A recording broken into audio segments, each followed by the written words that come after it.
Joining us today is Ian Gilbert, Head of Retail Regulatory Policy at Australian Bankers Association, who will be speaking at IIR's Retail Financial Services Forum 2010, taking place on the 23rd to 24th of August in Sydney. Hello Ian, thanks for joining us.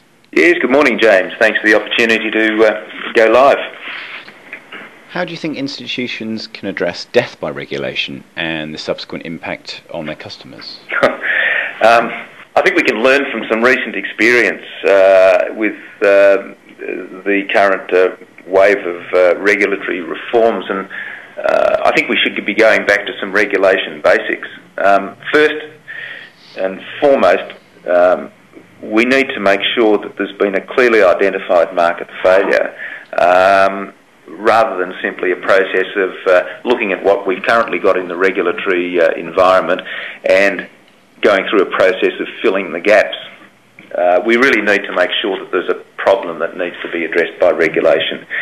Secondly, we need to have effective consultation arrangements. Having consultations under strict confidentiality restrictions, just because the consultation on the policy hasn't been adopted by the government, is not an appropriate way to conduct a consultation mechanism. Third, it would help if we could avoid preemptive public announcements about what is going to happen in the regulatory space before the consultations about that have actually commenced or been concluded. Fourth, a regulatory response requires proportionality. So if there's a particular class of lender, for example, or lending practices that are problematic, we'll address those. But be careful not to use this much broader-based one-size-fits-all approach. And in saying that, there seems to be more recently a trend in the way regulatory models are being developed. And they proceed on this basis that they will cover everything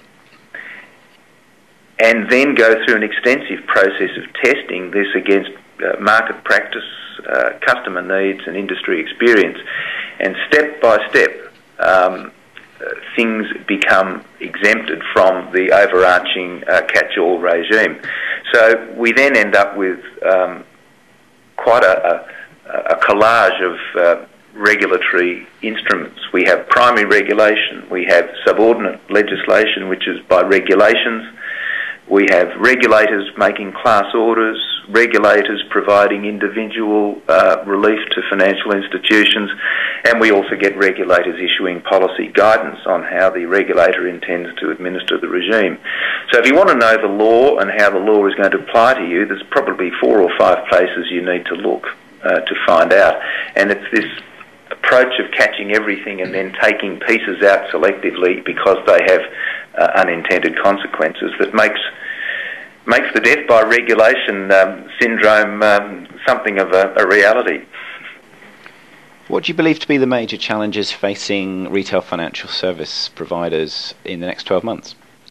Over the next 12 months, we've got quite a lot of work on our plate. Although phase 1 of the consumer credit reforms is largely complete, those reforms commenced in the main on the 1st of July, we envisage a refinement process over the next 12 months as unintended consequences, unforeseen things arise and may need to be addressed. The government this week has released a green paper on phase 2 of credit reform. There are indications in that paper that the government may have some concerns about some of these things. Certainly in the media, other stakeholders have picked that up and interpreted it as the government having those concerns and that the government being minded to do something about it. Although we are assured that that is not the intention, there'll be quite a lot of work in that space. The proposals, for example, for regulation of small business lending, regulation of investment lending, and also further examination of certain practices in relation to credit cards. Currently, apart from that, the government is running a project looking at the future of financial advice. We've got revised and enhanced national privacy laws coming out in iterative pieces over the next 12 months. And of course there's international developments on the supervision and prudential regulation of banks. There's a personal property securities reform legislative regime expected to start in May 2011. And of course we've got the newly implemented unfair contract terms law, where there will be obviously legal implications stemming from that as the courts come to grips with that law and as ASIC releases guidance on that law. So we've got a lot going on in the next 12 months, and certainly people like me and industry associations and our members are going to be very, very busy indeed. Finally, how important do you think events like this are for the industry? Oh, I think they're very important. I think it's a great opportunity for participants in the industry to come and hear a range of views about regulatory developments in particular. It provides a forum for communicating those developments, exchanging ideas and views, and of course, as I said just before, providing good feedback to the industry, such as industry associations as ours, on where the issues of concern really are. And I think it's a great two-way opportunity to share ideas, test ideas, and move forward. Ian Gilbert, thanks very much for your time today. Thank you very much.